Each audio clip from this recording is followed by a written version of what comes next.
ایک یہ کوشچن ہم سے کیا گیا تھا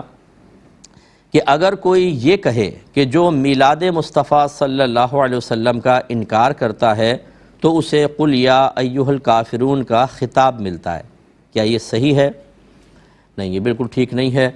دیکھیں، بہت سی چیزیں جو ہیں وہ مستحبات میں ہوتی ہیں اور ہم خود اس کو جواز پر کلام کرتے ہیں، لیکن اس کا مطلب یہ نہیں ہے کہ اگر فرض کر لیں کہ اس کا انکار کیا جائے تو پھر اس پہ اتنا سخت حکم کہ کافر کہہ دیا جائے، یہ غلط ہوتا ہے۔ یہ اچھی طرح یاد رکھیں کہ بعض اوقات انسان ایک جوش مذہب میں، جوش عقیدت میں کوئی حکم جاری کر رہا ہوتا ہے اور اسے اس کی قباحت کا احساس نہیں ہوتا، سامنے والا تباہ نہیں ہوتا، یہ خود تباہ ہو جاتا ہے، حالانکہ نبی کی محبت میں کر رہا ہوتا ہے، مذہب کی محبت میں کر رہا ہوتا ہے۔ اس کا مطلب یہ ہوا کہ محبت، عقیدت جب تک دائرہ شریعت میں رہے گی آپ کے لیے نافع ہے،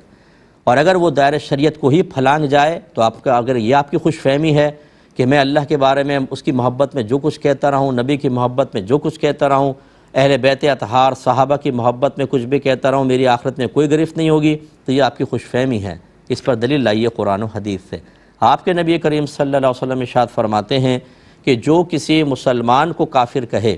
اور وہ کفر کا اہل نہ ہو، یعنی وہ کافر نہیں ہے، تو یہ کفر کہنے والے کی طرف لوٹ آتا ہے۔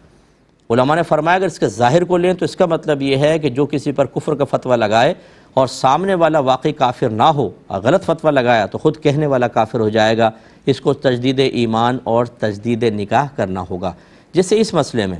اگر صرف میلاد مصطفیٰ صلی اللہ علیہ وسلم کو بنیاد بنایا جائے، یہ ایک امر مستحب ہے، کرنا چاہیں کریں، وہ بھی قیودات کے ساتھ۔ میں بہت زیادہ اس کے اندر کلام کرتا ہوں کہ غلط طریقے جو خرافات ہمارے ہاں رائج ہو گئی ہیں اس کو ختم کرنا چاہیے، لیکن فی نفس ہی میرے آقا صلی اللہ علیہ وسلم کا میلاد منانا یہ مستحب ہے، باعث بلندی درجات ہے، انشاءاللہ گناہوں کا کفارہ بھی ہوگا، سرکار کی محبت میں اضافے کا سبب بھی بنتا ہے۔ لیکن اس کا مطلب یہ نہیں ہے کہ اگر کوئی میلاد مصطفیٰ کا انکار کرے یا میلاد مصطفیٰ نہ منائے تو ہم اس کو کافر کہیں، اس بنیاد پہ نہیں کہہ سکتے۔ یہ پاسبل ہے کہ اس کے ساتھ ساتھ وہ کچھ اور غلط کام کر رہا ہو، ان غلط کاموں کی بنیاد پر کوئی کہے تو الگ بات ہے، لیکن خاص میلاد مصطفیٰ صلی اللہ علیہ وسلم کا انکار کرنا کفر نہیں ہے، یاد رکھیں۔ تو یہ میں تمام اپنے بہن بھائیوں سے، کیونکہ ہم اپنے بہن بھائیوں کا ایمان بچانے کے ذمہ دار ہیں جہاں تک ہو سکے، تو اس لیے ہم آپ کو صحیح مسئلہ بیان کریں گے۔ جوش جذبے میں آگے نہ بڑھیں، اپنی لمٹ کو کراس نہ کریں۔ آج کل اسٹیجز کے اوپر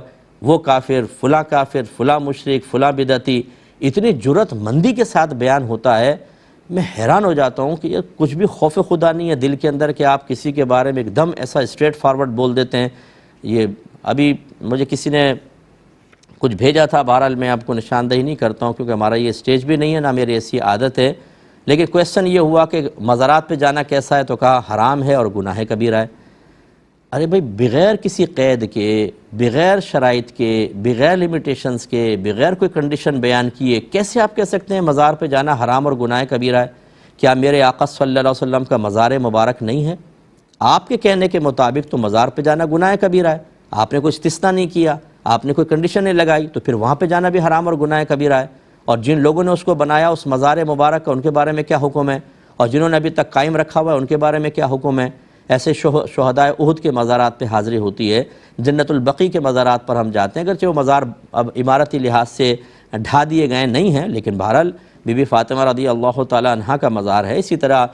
مکے کے اندر جنت المعلا ہے، بی بی خدیجۃ الکبریٰ رضی اللہ تعالی عنہا کا مزار ہے، تو کیا وہاں سب جگہ جانا اس طرح ہوگا؟ مطلقاً ایسا نہیں بیان کرنا چاہیے۔ اگر کوئی غلط کام ہو رہا ہے ضرور اس کو سمجھائیں، آپ کی بلکہ ذمہ داری اس کو سمجھائیں، لیکن آپ ایسے بس اپنے کسی کو خوش کرنے کے لیے، یا یہ مطلب یہ کہ بس لوگوں کو جی اب کون ڈیپ تفصیل میں جائے، ایک مبہم سی بات کر کے غلط فہمیاں پیدا کرنا، یہ ایک مصلح کا کام نہیں ہوتا ہے، یہ چیز غلط ہے۔ اس لیے خدا را